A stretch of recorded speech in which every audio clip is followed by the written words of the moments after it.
In the gloom, the great dwarf gleamed like gold in a dying fire.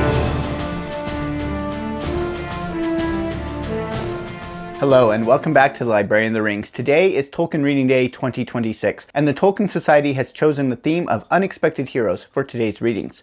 So today I'm going to be doing a reading and tell you a little bit about Tolkien Reading Day. So Tolkien Reading Day was established by the Tolkien Society in 2003, and it is held every year on March 25th, which commemorates the destruction of the ring in the fires of Mount Doom. While the Hobbit calendar and our calendar don't match up exactly, generally when we are celebrating events from the Lord of the Rings, we use our dates that match in terms of what they are called or what they would be. So March 25th is used as the day for Tolkien Reading Day, and it is a great day for everyone to read a passage of Tolkien or maybe a whole book by Tolkien, whatever you want. And you can read any work of Tolkien that you want, but each year the Tolkien Society sets a different theme for it. And this year's theme is unlikely heroes. For my reading this year, I have chosen to read about Thorin's charge in The Hobbit. Now, if you've been following along for a while, you know that The Hobbit is my favorite of Tolkien's books. While I love pretty much all of them, The Hobbit is my favorite. And Thorin in particular, in this moment of the charge, is an unlikely hero. Of course, the entire book is about an unlikely hero, Bilbo, but in this moment of the charge, this is a moment of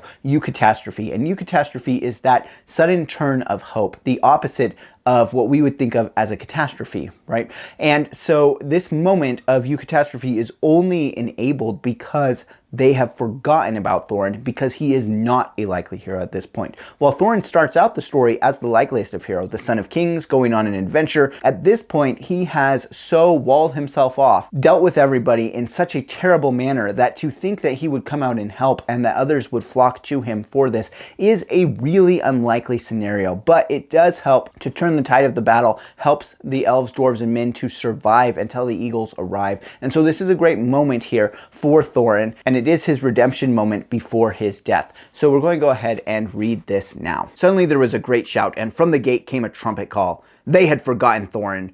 Part of the wall, moved by levers, fell outward with a crash into the pool. Out leapt the king under the mountain, and his companions followed him. Hood and cloak were gone. They were in shining armor, and red light leapt from their eyes. In the gloom, the great dwarf gleamed like gold in a dying fire. Rocks were hurled down from on high by the goblins above, but they held on, leapt down to the fall's foot, and rushed forward to battle. Wolf and rider fell or fled before them. Thorin wielded his axe with mighty strokes, and nothing seemed to harm him. To me, elves and men, to me, O my kinsfolk, he cried, and his voice shook like a horn in the valley.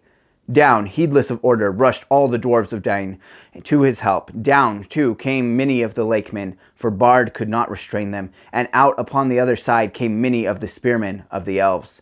Once again the goblins were stricken in the valley, and they were piled in heaps, till Dale was dark and hideous with their corpses. The wargs were scattered, and Thorin drove right against the bodyguard of Bolg, but he could not pierce their ranks. So such a marvelous moment, this moment of heroism that is so poignant for Thorin's character and his whole arc leading into his deathbed scene in this story. Okay, so that's my reading for Tolkien Reading Day's Unlikely Heroes theme. Now, I would love to hear from you down in the comments. What are you reading today? How are you celebrating Tolkien Reading Day, also known as Gondorian New Year? Until next time, thank you so much for watching. Farewell wherever you fare. May your ears receive you at your journey's end.